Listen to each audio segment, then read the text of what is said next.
BJP ஆர்எஸ்எஸ்னுடைய சனாதன கொள்கை சிறுபான்மை மக்கள் முஸ்லீம் கிறிஸ்துவர்களுக்கு எதிரான அரசியல் போக்கு, ஆர்டிக்கல் 370 காஷ்மீர், இப்படி எது எடுத்தாலும் பிஜேபி ஆர்எஸ்எஸ்ஸை தட்டி கேட்கக்கூடிய வலிமை உள்ள 99 நாடாளுமன்ற உறுப்பினர்களை கொண்ட ஒரு கட்சினா இப்போ ராகுல் தான். குழந்தை பிறப்பு என்பது நீங்கள் மரபினம் சார்ந்து தாயோடு மகளோடும் என்கின்ற அளவுக்கு போகிறார். இதுதான் ஆன்மீகமா? இதுதான் சனாதனமா? இதுக்கு எச்ராஜா ஆதரவு தெரிவிக்கிறார்.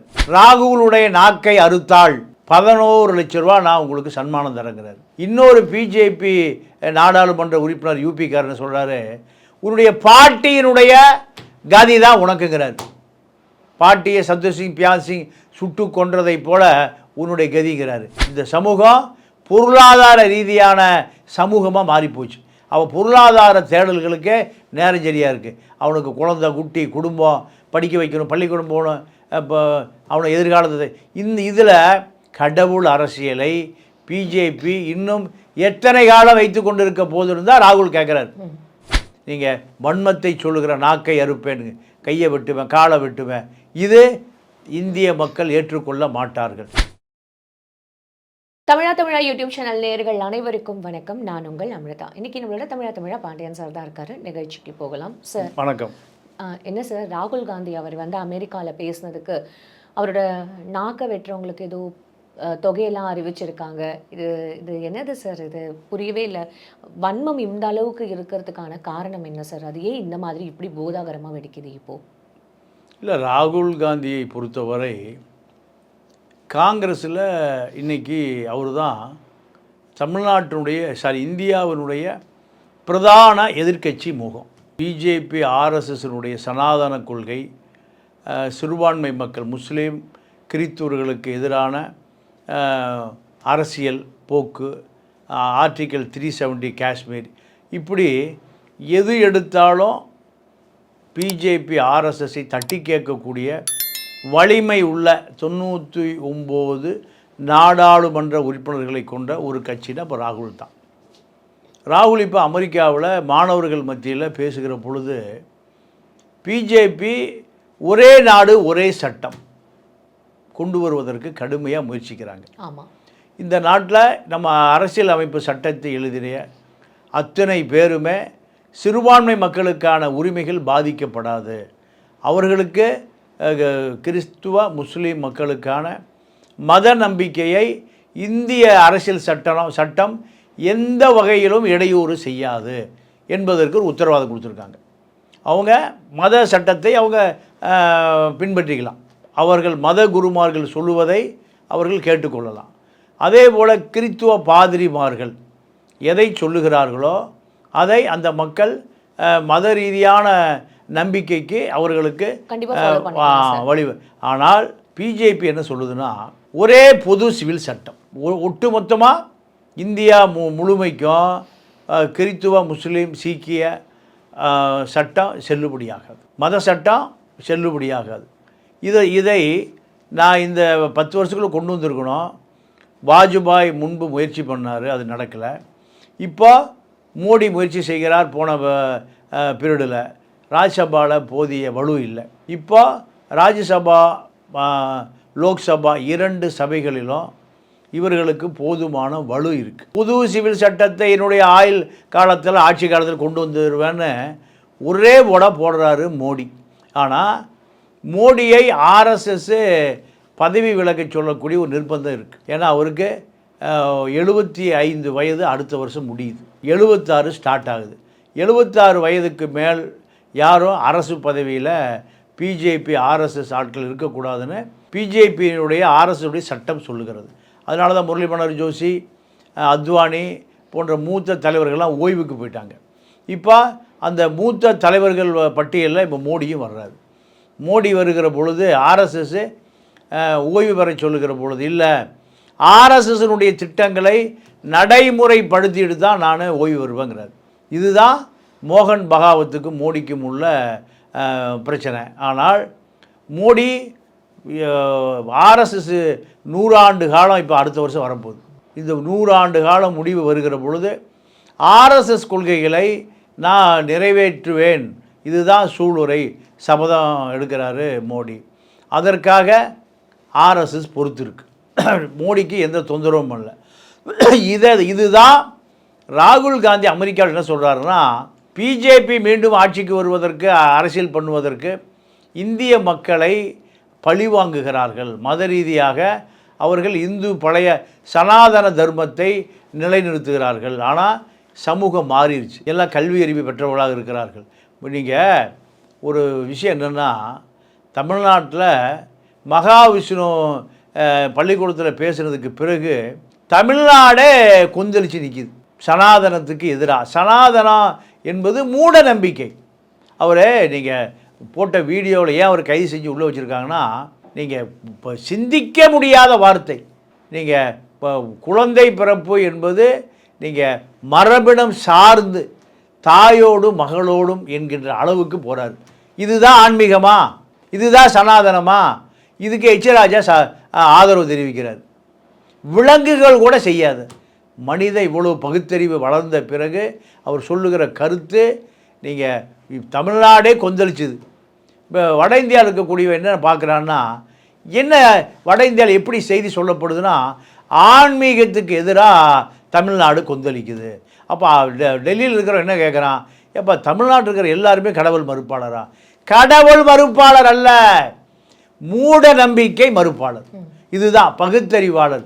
இந்தியாவுக்கே வழிகாட்டுகிறது தமிழகம்தான். அப்போது ராகுல் அதை தான் சொல்கிறார். எத்தனை காலம் எங்கே ஜெயித்தாலும் சரி, தமிழ்நாட்டில் 40க்கு 40, 0+40. இதுதான் இந்த கருத்தை ராகுல் சொன்ன பிறகு சிவசேனா கட்சியிலிருந்து இப்போ ஏக்நாத் சிண்டே கட்சியில் இருக்கக்கூடிய ஒரு கெய்க்வாட் சட்டமன்ற உறுப்பினர் என்ன சொல்கிறாரு, ராகுலுடைய நாக்கை அறுத்தாள் 11 லட்ச ரூபா நான் உங்களுக்கு சன்மானம் தரங்கிறார். இன்னொரு பிஜேபி நாடாளுமன்ற உறுப்பினர் யூபிக்காரன்னு சொல்கிறாரு, உன்னுடைய பாட்டியினுடைய கதி தான் உனக்குங்கிறார். பாட்டியை சந்தோஷ் சிங் பியான் சிங் சுட்டு கொன்றதை போல உன்னுடைய கதிங்கிறாரு. இதெல்லாம் வன்மத்தை விதைக்கிற அரசியல். அரசியல் என்பது மக்களுக்கு, ஆன்மீகத்துக்கு, மத நம்பிக்கைகளுக்கு எதிராக இருக்கக்கூடாது. இதுதான் அரசியல்.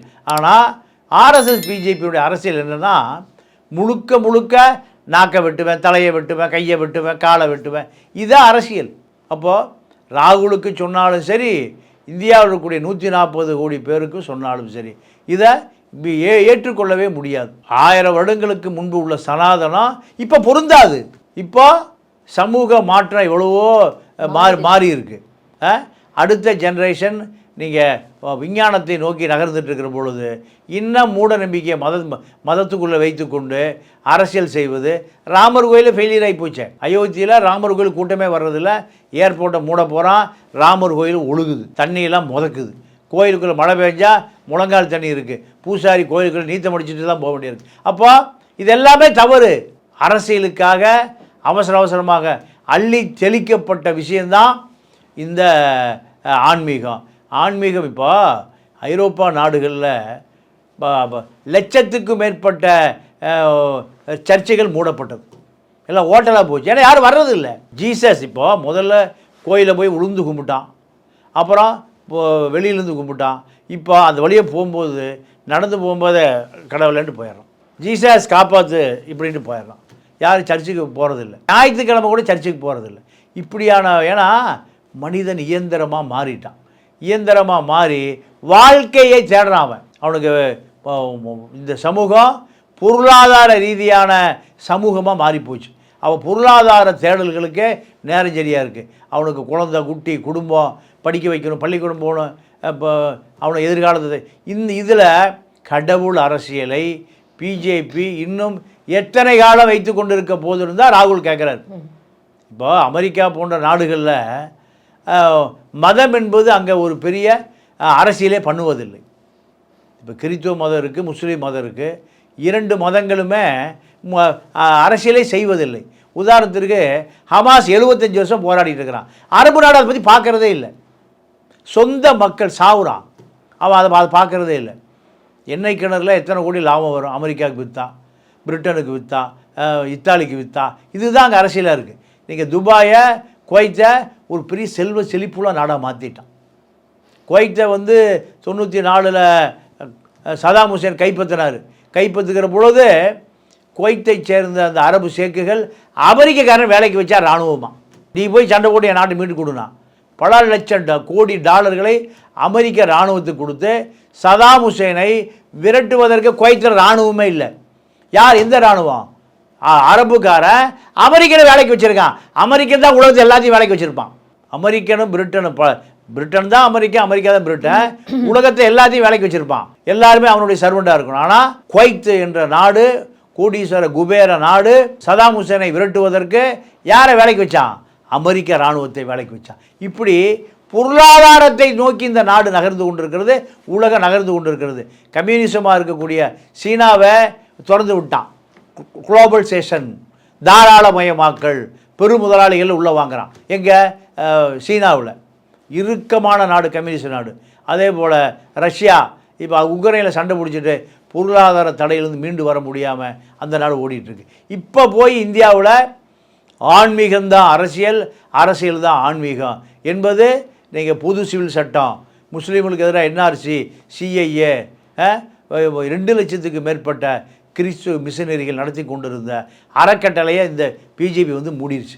இப்படி தொடர்ந்து வன்மங்களை மட்டுமே விதைத்து கொண்டிருக்கிற பிஜேபியை ராகுல் காந்தி, இளம் தலைவர் ராகுல் காந்தி நீங்கள் கண்டிப்பதில் தவறே இல்லை. அதனால் அவரை நீங்கள் வன்மத்தை சொல்லுகிற நாக்கை அறுப்பேன், கையை வெட்டுவேன், காலை வெட்டுவேன், இது இந்திய மக்கள் ஏற்றுக்கொள்ள மாட்டார்கள். இந்திய மக்களை பொறுத்த வரைக்கும் மென்மையான மனநிலை உடையவர்கள். இந்தியா என்பது காந்தி தேசம். கோர்ட்டில் போனால் யார் படம் இருக்குது? காந்தி படம் இருக்குது. மேலே சட்டையே போடாமல் ஒரு 4 முளை வேட்டியை உடம்பு பூரா சுற்றிட்டு குச்சியை வச்சுட்டு இருக்கிற காந்தி தான் இருக்குது. இந்த காந்தி தான் இந்தியாவினுடைய அடையாளம். உலகம் பூரா காந்தி சிலை வச்சுருக்கான். காந்தி உலகத் தலைவன் பூரா நேரம் எங்கே போகிறான்? போர்பந்தர் போகிறான். நாக்பூர் யாரும் போகிறதில்ல. ஆனால் மோடியே காந்தி சிலையை கொண்டு காமிச்சிட்டு தான் அவர் இந்தியாவுடைய பெருமைகளை போர்பந்தரில் தான் சொல்கிறார். சபர்மதி ஆசிரமத்திலிருந்து தான் இந்திய அரசியலை ஆரம்பிக்குது. இப்படிப்பட்ட தமிழக அரசியல், இந்திய அரசியலில் ராகுல் காந்தி என்பவர் இந்திரா காந்தி இல்லை, நேரு இல்லை, மோதிலால் நேரு இல்லை, ராஜீவ் காந்தி இல்லை, இப்போ ராகுல் காந்தி இருக்கிறார். இந்தியாவுடைய எதிர்க்கட்சி அடையாளம் ராகுல் காந்தி. அதனால் ராகுல் காந்தியை எதிர்ப்பதும் சரி, இந்தியாவில் உள்ள மென்மையான மென்போக்கு உடையவர்களை எதிர்ப்பதும் சரி. ஆர்எஸ்எஸ்னுடைய கடும்போக்கு, ராஜீவ் காந்தியினுடைய மென்போக்கு, இரண்டுமே இந்திய மக்களை பொறுத்தவரை ஒரு காலகட்டத்தில் ராஜீவ் காந்தி பிரதமர் நாற்காலி என்பது தவிர்க்க முடியாது. 44 இருந்தது, இப்போ 99 ஆயிடுச்சு. அடுத்த நாடாளுமன்ற தேர்தல் வருகிற பொழுது ராகுல் காந்தி பிரதமர் நாற்காலியில் அமர்வது என்பது தவிர்க்க முடியாது. எத்தனை மோடிகள் வந்தாலும் சரி, எத்தனை கைக்குவாட்டுகள் வந்தாலும் சரி, ராகுல் காந்தி என்பவர் மோதிலால் நேரு, இந்திரா காந்தி, ராஜீவ் காந்தியினுடைய அடையாளம். அதனால் வன்முறையை இந்திய மக்கள் ஏற்றுக்கொள்ள மாட்டார்கள். ராகுல் காந்தியினுடைய தேவை இந்த நாட்டுக்கு தேவை. நன்றி, வணக்கம். வணக்கம் சார்.